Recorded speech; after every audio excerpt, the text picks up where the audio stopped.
এশিয়াতে এমন অনেক দেশ রয়েছে যারা ভারতের সঙ্গে নিজেদের বন্ধুত্ব এবং সম্পর্ক নিয়ে সর্বদা মজবুত থাকতে চায়, আর ওই দেশগুলো সেই কারণে ভারতীয় মানুষদের উদ্দেশ্যে একটার পর একটা বড় পদক্ষেপ নিয়ে থাকে যাতে তারা ভারত সরকারের নজরে আসতে পারে। আপনারা ভুটানকেই দেখুন, ভুটান ভারতীয় মানুষদের মন জয় করে নেওয়ার মতো পদক্ষেপ নিয়েছে। ভুটান পর্যটকদের আকর্ষিত করার জন্য একটা এমন পদক্ষেপ নেয় যার সর্বাধিক ফায়দা ভারতীয় পর্যটকরা পাবে। ভুটান যাওয়া পর্যটকরা এখন ডিউটি ফ্রি সোনা কিনতে পারবে, যেই পর্যটকরা টেকসই উন্নয়ন ফি প্রদান করে। তারা ভুটানের শহর ফুটসোলিং এবং থিম্পুতে ডিউটি ফ্রি সোনা কিনতে পারবে। ভুটানে পর্যটনের জন্য যাওয়া মানুষদের মধ্যে সর্বাধিক সংখ্যা রয়েছে ভারতীয়দের। এই বিষয়টাকে দেখে ভুটান সরকারের এই সিদ্ধান্তের সর্বাধিক ফায়দা ভারতীয়রা পাবে। ভুটানের সরকার এই সিদ্ধান্ত 21শে ফেব্রুয়ারিতে ভুটানি নববর্ষ উপলক্ষে নিয়েছে।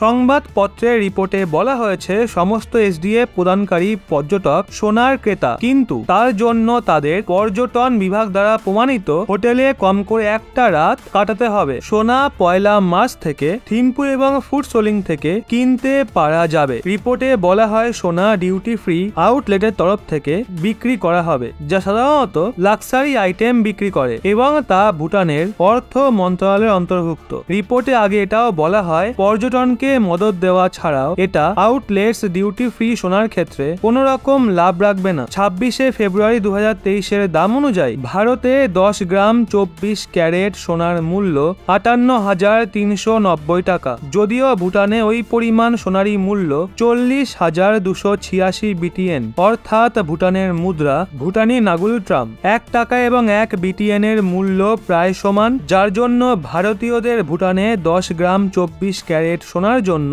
প্রায় 40,286 টাকা প্রদান করতে হবে। যদিও লাভ তোলার জন্য ভারতীয় পর্যটকদের প্রতিদিন 1200 টাকা প্রদান করতে হবে। পর্যটকদের ভুটানের পর্যটন বিভাগ দ্বারা প্রমাণিত হোটেলে কমপক্ষে 1 রাত থাকতে হবে, যার পরই তারা এই লাভ তুলতে পারবে। বলে দিই 2022 সালে ভুটানের ন্যাশনাল অ্যাসেম্বলি একটা আইন বানায়, যা অনুযায়ী ভুটানে আসা পর্যটকদের জন্য পর্যটন করার জন্য প্রদান করা অনিবার্য হয়ে ওঠে। এই পর্যটনকেই সাস্টেনেবল ডেভেলপমেন্ট ফি বলা হয়। ভারতীয়দের পার হেডে প্রতিদিন 1200 টাকা ভুটানে এসডিএফ রূপে দিতে হয়। অন্য দেশের পর্যটকদের 65 থেকে $200 প্রদান করতে হয়। Central board of indirect taxes and customs এর বর্তমান নিয়ম অনুযায়ী একজন ভারতীয় পুরুষ বিদেশ থেকে প্রায় 50,000 টাকা মূল্যের সোনা, অর্থাৎ প্রায় 20 গ্রাম, এবং একজন ভারতীয় মহিলা বিদেশ থেকে 1 লাখ টাকা মূল্যের, অর্থাৎ প্রায় 40 গ্রাম সোনা